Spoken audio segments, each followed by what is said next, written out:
నమస్తే, నేను మీ కుప్ప పద్మిని. ఇన్నాళ్ళు మీ సపోర్ట్‌ని నాకు అందిస్తూ, మీ ప్రేమని నాకు అందిస్తున్న ప్రతి ఒక్కరికి కృతజ్ఞతలు. ఇప్పుడు చూడబోతున్న ఈ వీడియో కూడా ఖచ్చితంగా మీకు ఉపయోగపడుతుంది. లైక్, షేర్ అండ్ సబ్స్క్రైబ్ చేసి మీ ఇష్టాన్ని అలాగే మీ సపోర్ట్‌ని నాకు అందించండి. అలాగే ఈ వీడియో పట్ల మీ అభిప్రాయాన్ని కామెంట్ సెక్షన్‌లో కామెంట్ చేసి నాకు తెలియజేయండి. నమస్తే. Welcome to our channel. నేను పద్మిని. ప్రస్తుతం మనతో పాటు ప్రముఖ వేదిక్ ఆస్ట్రాలజర్ అవినాష్ దాస్ గారు ఉన్నారు. మాట్లాడదాం. అవినాష్ గారు నమస్తే అండి. నమస్తే అండి. ఓం నమ శివాయ. ఓం నమో వెంకటేశాయ. అవినాష్ గారు, మనీ ఫ్లో పెరగాలి అని ఎవరైనా కోరుకుంటారు. అంటే ఎక్కువ కొంచెం ఫ్లో మారాలండి, ఉండట్లేదు, డబ్బులు నిల్వ ఉండట్లేదు, లేకపోతే అసలు చేతిలో ఒక్క రూపాయి ఉండట్లేదండి అని అంటే బాధాకరం ఆ పరిస్థితి.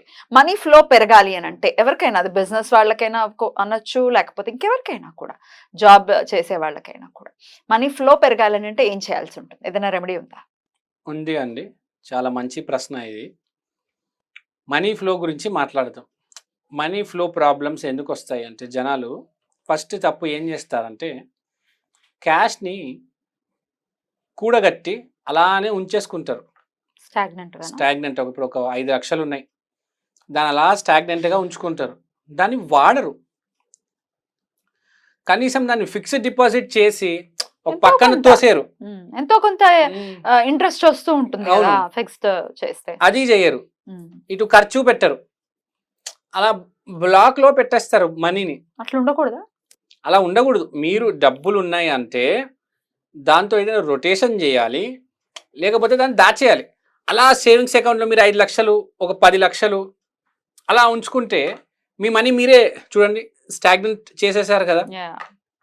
సో బ్యాంక్ అకౌంట్లో ఎంతో కొద్ది రొటేషన్ చేయాలి. ఫస్ట్ ఆఫ్ ఆల్ రోజుకో 100 రూపాయలు అయినా, కనీసం 10 లక్షలు ఉన్నాయి, రోజుకు 100 రూపాయలు అయినా, ఏదో చిన్న జొమాటోలో ఆర్డర్ చేసి ఏదో ఒక బ్రెడ్ ముక్క తిన్నాము, సో రోజుకు 50 రూపాయలు, ఇంకో రోజు 10 రూపాయలు, కనీసం మినిమం రొటేషన్ అనేది ఉండాలి. అలా మీరు బ్యాంక్ అకౌంట్ని అలా హోల్డ్ చేసేసి పెట్టేసుకుంటే ఎలా అండి, చాలామంది డబ్బులు ఉంటే ఈ గోల్డ్ కొనేసుకొని దానికి నెల నెల కడుతూ ఉంటారు ఆడవాళ్ళు అయితే.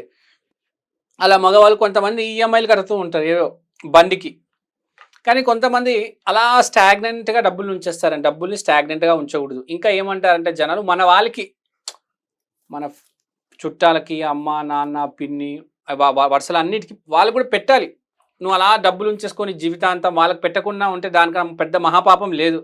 వాళ్ళకి ఎంతో కొద్దిగా ఇవ్వాలి, పెట్టాలి. వాళ్ళకి మినిమం మొత్తం ఇచ్చేయమని చెప్పట్లే, ఎంతో కొంత ఒక 10%, 5% నీ తోచినంత నువ్వు ఇచ్చేయాలి. నేను ఎవరికి ఒక రూపాయి పెట్టాను, నేను ఇలానే ఉంటాను అంటే ఎట్లా కుదురుతుంది? నీకే కష్టం అవుతుంది రేపు. నీకు ఒకవేళ కష్టం వస్తే ఎవడు ఆదుకునే పరిస్థితి ఉండదు. అది కదా, what gives around that comes around. ఇస్తే వస్తుంది. కరెక్ట్, బాగా చెప్పారండి. చాలా బాగా చెప్పారు. మన పక్కనోడికి మనం ఇస్తేనే కదా రేపు మన కష్టం వచ్చినప్పుడు మనకు ఆదుకునేది.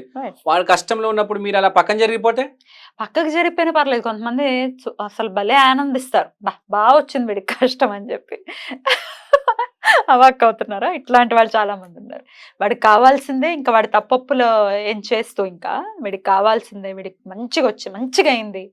అసలు ఎంత క్రూరం కదా. ఎప్పుడు చూడలేదు ఇలాంటి వాళ్ళు? అయ్యో మస్తు దునియా అన్నారు. అంటే మనం విన్నాం కానీ ఎప్పుడు ప్రత్యక్షంగా మనం చూడలేదు, వింటూ ఉంటాం. డెఫినెట్లీ ఉంటారు, కానీ ఈ రేంజ్ లో ఉంటారని తెలీదు. ఓకే, సో ఇప్పుడు ఎవరి పాపానికి వాళ్ళే బాధ్యులు. సో నేనేమంటానంటే, మనీ ఫ్లో ఫస్ట్ మీరు ఏం చేస్తారంటే, మనీ ఫ్లో ప్రాబ్లం ఉన్నప్పుడు ఫస్ట్ ఎవరైనా మనిషి కానీ ఫస్ట్ దేవుడు, తర్వాత అమ్మ నాన్న. సో గుడికి వెళ్ళండి, దేవుడికి 108 రూపాయలు. తర్వాత అమ్మ నాన్నకి ఏదైనా ఇష్టం ఉండొచ్చు, నాన్నకి ఇచ్చేయండి. అమ్మకి ఏదైనా for example red velvet cake మీ అమ్మగారికి ఇష్టం, అది తీసుకొచ్చి మీ అమ్మగారికి ఇవ్వాలి. అలా డబ్బులు బ్యాంక్ అకౌంట్లో దాచేయడము, పర్సులు జేబులో పెట్టేయడం కాదు. మీ నాన్నగారికి ఏసీ కావాలి, ఏసీ ఇప్పించేయండి. మీ అమ్మగారికి రెడ్ వెల్వెట్ కేక్ కావాలి, మీ చెల్లికో ల్యాప్టాప్ కావాలి, ఇచ్చేయండి. అలా కట్టలు పెట్టుకుంటే మీకు ఏమొస్తుందండి? ఏం లేదు, ఒకటేసారి ఎగిరిపోతుంది. ఈ బెట్టింగ్ యాప్లు ఏంటి, ఒకటేసారి ఎగరబెట్టడానికే. అవును, ఎక్కడ పెట్టరాలు, ఎవ్వరికి పెట్టరు. ఆ బెట్టింగ్ యాప్ కనిపిస్తే దాంట్లో పెడతారు, మొత్తం ఎగిరిపోతుంది. ఇప్పుడు ఇవాళ రేపు మొన్న ఎలక్షన్స్ అయిన తర్వాత ఎంత మంది బయటకు వచ్చాయో, ఇళ్ళు అమ్ముకునే పరిస్థితి కన్నా ఘోరం కదా. సరే, మనీ ఫ్లో మరి పెరగాలంటే ఏం చేయాల్సి ఉంటుంది? సో ఫస్ట్ చెప్పింది దైవానికి, తర్వాత అమ్మా నాన్నకి, తర్వాత ఇప్పుడు మనం చెప్పబోయే రెమెడీ ఏంటంటే మనీ ఫ్లో అనేది బుధ గ్రహానికి సంబంధించింది.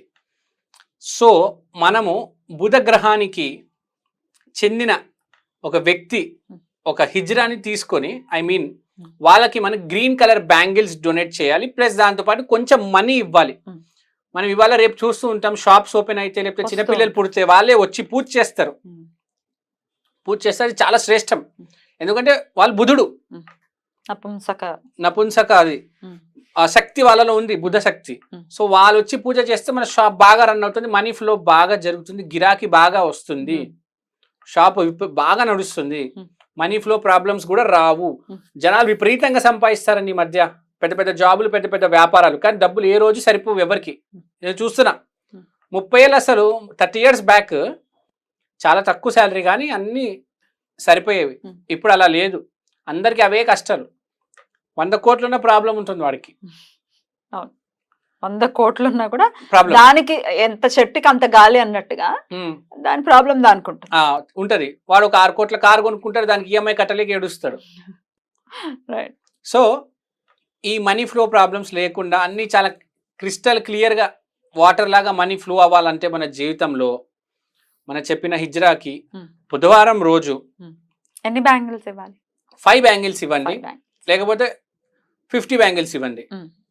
గ్రీన్ కలర్ అవే గాజు వస్తాయి కదా, గాజులు అదే ఇచ్చేయండి. ఆ బ్యాంగిల్స్ ఇచ్చే ఎంతో కొంత మనీ ఇవ్వాలి, 108 రూపాయలు ఇచ్చేయండి. And please ask her to bless. ఏదో డబ్బులు ఇచ్చేసాం అయిపోయినాను కదా, please take the blessings of the ఈనక్, I mean the hijra.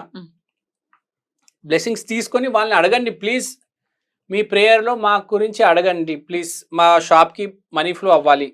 ఇందులో వీళ్ళల్లో ఇప్పుడు ఎవరైతే మీరు చెప్తున్నారో హిజ్రాస్ అని, వాళ్ళల్లో రకరకాల అంటే నిజంగా ఒరిజినల్ వాళ్ళు ఉన్నారు, కొంత మోసగాళ్ళు ఉన్నారు, మాయగాళ్ళు కూడా ఉన్నారు. వాళ్ళని మనం కనిపెట్టలేం కదా, కానీ నిజంగా వాళ్ళైతే చాలా ఇన్నోసెంట్ గా ఉంటారు, చాలా కైండ్ హార్టెడ్ గా ఉంటారు. అండ్ ఆల్రెడీ ఎంత సాఫ్ట్ నేచర్ తో ఉంటారు అనేది ఖచ్చితంగా చెప్పుకోవచ్చు. ఎందుకంటే వాళ్ళు ఫేస్ చేసిన ఇష్యూస్ అనుకోవచ్చు, లేకపోతే ఇట్లా కొద్దిగా ఈ హార్డ్ గా ఉన్న వాళ్ళని చూస్తే కూడా మనం గుర్తుపట్టచ్చు, వీడు వేషం వేస్తున్నాడు అని చెప్పి. సో ఒరిజినల్ వాళ్ళకి ఇస్తేనే మనకి ఫలితం వస్తుంది అని. అవును అవును. సో మీరు చెప్పిన పాయింట్ కరెక్టే. వాడు కొంచెం రఫ్ గా కనిపిస్తున్నాడంటే మనం అర్థమైపోతుంది వాళ్ళని చూస్తే కదా.